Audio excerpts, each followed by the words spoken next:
परेशान रहती सुशीला। और सुदामा जी महाराज को इस बात का कोई असर नहीं पड़ता, हमेशा फटकर स्वभाव के। एक दिन किसी ने आकर सुदामा जी के दरवाजे पर सुशीला से ये कह दिया कि द्वारिकाधीश श्री कृष्ण तुम्हारे पति के मित्र हैं। जैसे ही सुशीला के कान में यह आवाज पड़ी, पहुंच गई अपने पतिदेव सुदामा के पास। किसी और ने नहीं कहा आकर, खुद भगवान श्री कृष्ण एक ब्राह्मण का रूप बनाकर आए और सुशीला को ये बात बताकर गए। सुदामा जी ने कभी नहीं बताया कि द्वारकाधीश मेरे मित्र हैं। आज के समय में कोई अगर मुख्यमंत्री जी के साथ में कोई एक सेल्फी भी ले ले तो उसे बड़े से फ्रेम में लगा देता है। सुदामा जी ने कभी बताया ही नहीं।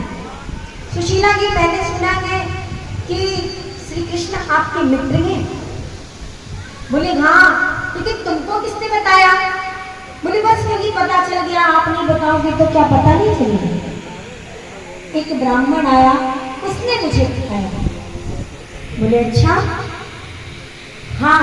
तो बोले जब द्वारकाधीश श्री कृष्ण आपके मित्र हैं, ब्राह्मणों पर बड़ी भक्ति है उनकी, एक बार आप उनसे मिलने जाइए, और अगर जब आप उनसे मिलने जाएंगे तो वे आपको इतना धन देंगे कि हमारी सातों पीढ़ियां आने वाली दरिद्रता के इस श्राप से मुक्त हो जाएंगे,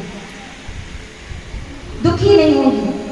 सुदामा जी महाराज कहने लगे कैसी बातें कर रही हैं? बचपन का मित्र मेरा, उससे मिलने भी जाऊंगा तो धन लेने के लिए? मैं नहीं जाने वाला। अब सुशीला समझ गई ये तो ऐसे जाने से रही। बोली आपके बचपन का मित्र है, कभी आपको उससे मिलने की उत्कंठा नहीं होती? बोली बहुत मन करता है, बहुत मन करता है कि उससे मिलाऊं, लेकिन पता नहीं वे कहाँ रहते हैं। बोले आपको नहीं पता, मुझे पता है ना, वह द्वारकाधीश श्री कृष्ण है। और जाओ, उनके पास जाओ। अरे मैं धन के लिए नहीं भेज रही, कम से कम मिलकर के ही आ जाओ। कहने के चला तो जाओ, लेकिन मन में सोचता हूँ इतना बड़ा द्वारकाधीश और मैं एक गरीब ब्राह्मण, पहचानेगा भी कि नहीं? पता नहीं उसे मेरा नाम याद भी होगा कि नहीं। बोली आप तो सारी बातें यही करते हो, जाओ पहले जाकर एक बार मिलकर तो आओ। बोले जाने का तो मन करता है, और आज जब तुमने प्रसंग चला दिया है तो मन और उतावला हो रहा है। लेकिन सुशीला, मैं जाऊं तो कुछ स्थान ऐसे होते हैं जहाँ खाली हाथ नहीं जाएगा।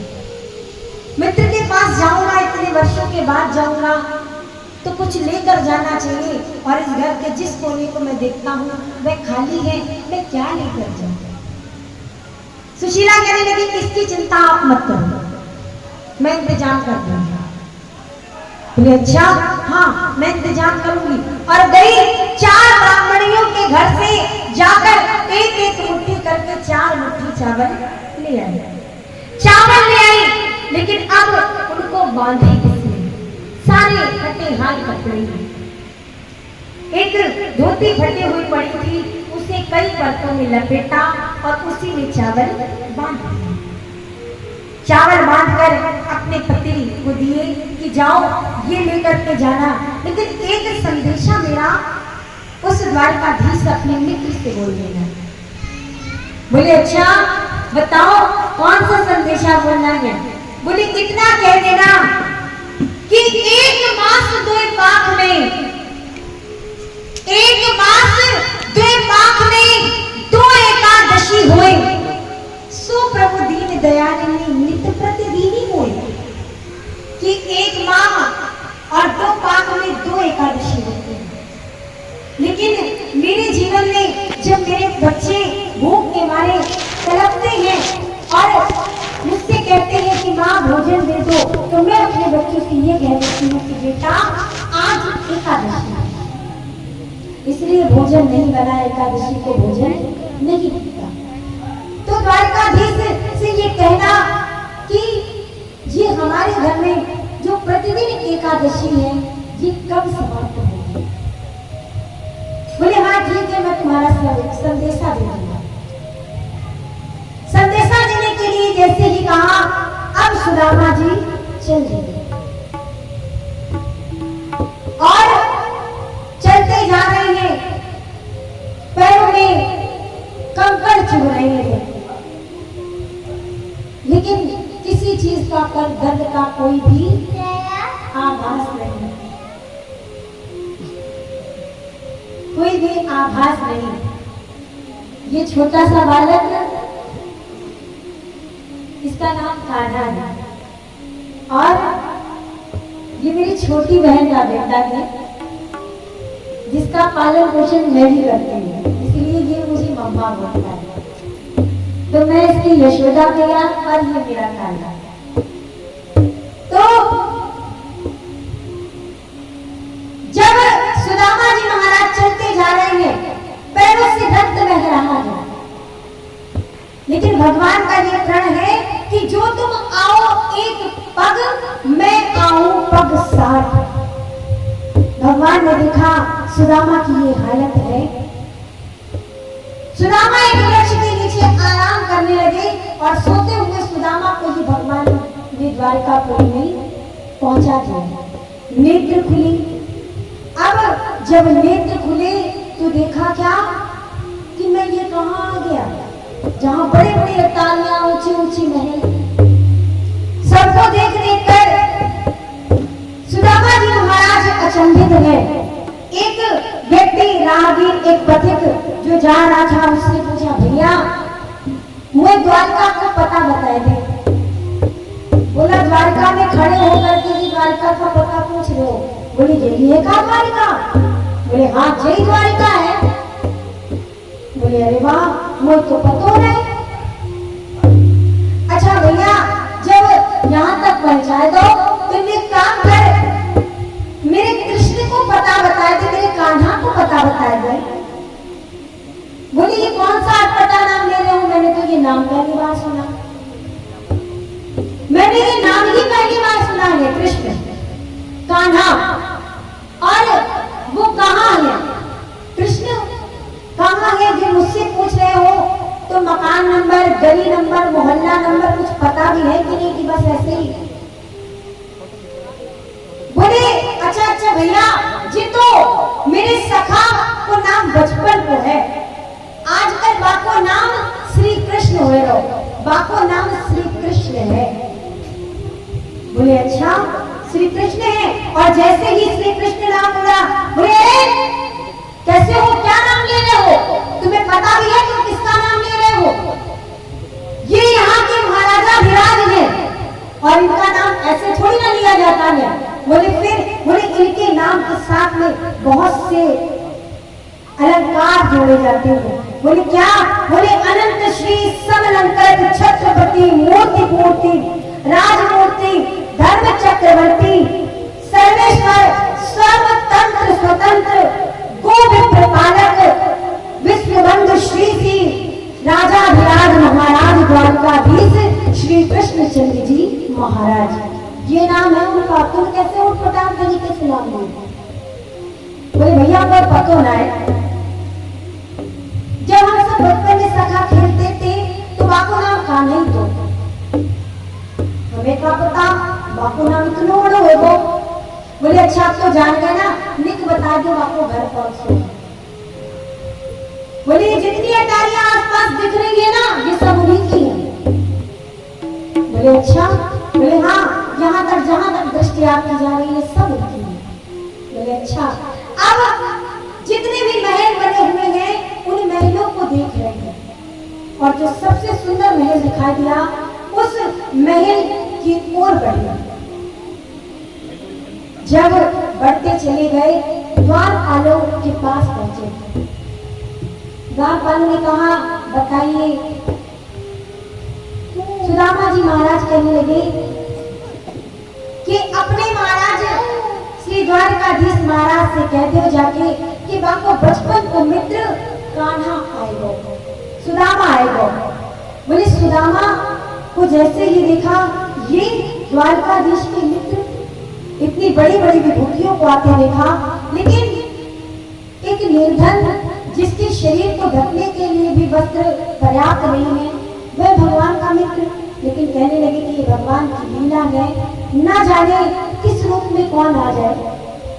द्वारकाधीश के पास पहुंचे द्वारपाल, और सुदामा ने जो परिचय दिया वह बता रहे हैं। अरे द्वारपालो कन्हैया से कह दो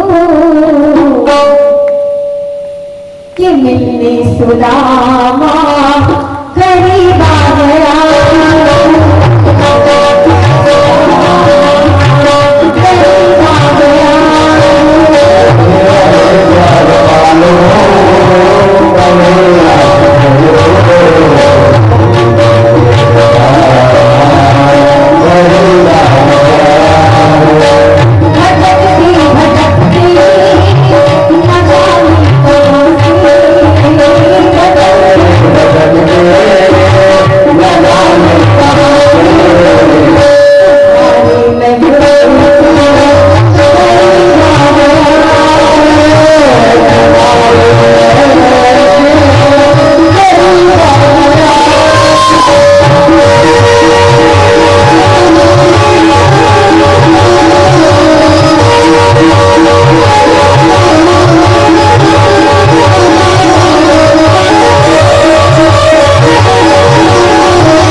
आते देखा, देवियों को आते देखा, देवों को आते देखा, बड़े बड़े राजा महाराजा धीराज को आते देखा, लेकिन ऐसा अतिथि आज तक इस महल में नहीं आया। कहने लगे कौन है वो? बोले सुनिए प्रभु, शीश बगाना जगाधन में प्रभु जाने को आई बसोई।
जितने भी द्वार में सभासद बैठेंगे सब सोच रहे हैं कि आज तक देवताओं को आते सर झुकाते, राजा धीराजाओं को मुकुट झुकाते हुए देखा, लेकिन कभी प्रभु का ऐसा हाल नहीं देखा। आज कौन अवधूत आया है जिसके लिए भगवान इस तरह बांगों की तरह दौड़ रहे हैं? 7 जोड़ियां पार की और भगवान ने सुदामा को दूर से देखा और इधर सुदामा मन में विचार कर रही है, शंकाएं कर रही है कि पता नहीं मुझे पहचानेंगे भी नाम याद भी है कि नहीं, या सब कुछ भूल गए। भाई वो तो द्वारिकाधीश हो गए। लेकिन जैसे ही भगवान ने सुदामा को देखा, बाहु आगे बढ़ाया और हृदय से अपने पुत्र को लगा लिया। इतनी कस के पकड़ा कि बंधन छुड़ाए नहीं छूटता। दोनों मित्र एक दूसरे के गले मिल रहे हैं, कुछ बोल नहीं पा रहे, इतने भावुक हो गए, नेत्र सजल हो गए, कुछ नहीं कह पा रहे, ना भगवान श्री कृष्ण ना ही सुदामा जी। सुदामा जी का हाथ पकड़ा, हाथ पकड़ के महलों की ओर लेकर जैसे कि सभा में प्रवेश किया, सारे सभापति सभा से खड़े हो गए। मन में सोच रहे भगवान इनके लिए ऐसे दौड़ते हुए गए, ये कौन है? ना सर पे पगड़ी है, ना पैरों में खड़ाऊ है, एक वस्त्र के नाम पर फटी हुई धोती है जिससे किसी तरह अपने शरीर को उन्होंने ढक रखा है। ऐसे साधारण से इंसान के लिए भगवान दौड़ते हुए चले गए। मैं कई जगह देखती हूँ कि सुदामा चरित्र पर झांकियां निकालते हैं। इतना परिहास का विषय बना दिया है सुदामा चरित्र को कि मैं जहां वही कथा बोलती हूँ बोल देती हूँ कि सुदामा चरित्र या तो झांकियों में करवाइएगा, और अगर करवाइए तो सुदामा जी के चरित्र का खंडन मत होने दीजिए। द्वारपाल उन्हें धक्का दे रहे हैं, सुदामा जी खुद जोकर बन के हंस रहे हैं, ये सुदामा जी का चरित्र नहीं है। अरे जिनकी सेवा खुद लक्ष्मीपति नारायण करते हो तो साधारण सा मनुष्य होगा। भगवान लेकर आए राजभवन में, जैसे ही भवन में प्रवेश किया, अब सुदामा जी महाराज तो सिकुड़ते चले जा रहे हैं। सब उन्हें ध्यान से देख रहे हैं। रुक्मिणी भी ध्यान से देखने लगी, पता नहीं कौन है ये। जब ध्यान से देखने लगी, प्रभु ने रुक्मिणी को इशारा किया कि लाओ, जाओ जल ले आओ। पद पद प्रक्षालन करना था और तब तक अपने पीताम्बर से सुदामा जी के चरणों में लगी हुई धूल को साफ करना प्रारंभ किया। साफ करते करते जैसे ही हाथ धीरे धीरे तलवों के पास गया, वैसे ही सुदामा जी उछल गए। तलवों को ऊपर उठाया, देखा तो चल चल करके पैरों में फफूले पड़ चुके थे। कितने फूट चुके थे फफूले और उनमें कितनी मिट्टी भर चुकी थी। इतने कांटे गड़े हुए थे जिनकी कोई गिनती ही नहीं। लेकिन प्रभु से मिलने आ रहे हैं, इसलिए इस दर्द का एहसास भी नहीं हुआ। जब सुदामा जी के पैरों का यह हाल देखा, भगवान जब तक रुक्मिणी जल लेकर आती, भगवान के नेत्रों से ही गंगा यमुना बही और भगवान के नेत्रों से जो प्रेमाश्रु गए, उससे सुदामा जी महाराज के पद प्रक्षालन हो गए। बोले अपने पुत्र से, ऐसे बेहाले बेमाई ने सो पग गंगते जाले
लोग वर्षों तपस्या करते हैं। आज वही भगवान एक साधारण से इस अवधूत के चरणों को के रज को साफ कर रहे हैं, तो ये साधारण नहीं हो सकता। भगवान ने पग धुले, धुलने के बाद सबसे श्रेष्ठ जो सिंहासन है, खुद के सिंहासन पर सुदामा जी को विराजमान किया और खुद सुदामा जी के चरणों में बैठ गए। अब सिकुड़ते से जा रहे हैं सुदामा जी महाराज कि ना जी ना करना, और भगवान नहीं अभी नहीं, बैठे रहो, आराम करो। सुदामा जी संकोच बस कुछ कह नहीं पा रहे और भगवान ने समझ लिया कि ये बीच सभा में बैठे हैं तो कुछ कह नहीं पाएंगे। भगवान ने सुदामा जी का हाथ पकड़ा और हाथ पकड़ के अंतःपुर में लेकर गए और चरणोदक जो था वह रुक्मिणी को ले दिया। रुक्मिणी के एकांतिक कक्ष में, जहां पर हस्त दंत निर्मित पलंग और दूध के समान चादर बिछी हुई है, मां पर सुदामा जी को लेटाया। सुदामा जी को ऐसा लगा मानो छीले सागर में पहुंच गए। इतना आनंद का पारावार कि कुछ बयान नहीं कर पा रहे हैं, इतने प्रसन्न हैं। और अब सुदामा जी जब आराम से विश्राम करने लगे तो लक्ष्मी मैया के रूप में रुक्मिणी जी देख रही है कि भगवान ने प्रभु जी के चरणों की सेवा प्रारंभ कर दी, पैरों को दबाना प्रारंभ कर दिया। लक्ष्मी मैया सोच रही, जब सारे संसार के प्राणी जिनके चरणों को स्पर्श नहीं कर पाते, आज मैं इनके चरणों की सेवा कर रहे तो ये साधारण नहीं, तो माता लक्ष्मी भी पंखा लेकर झलना चालू हो गई। उधर से देवता दुंदुभिया बजा रही है, पुष्प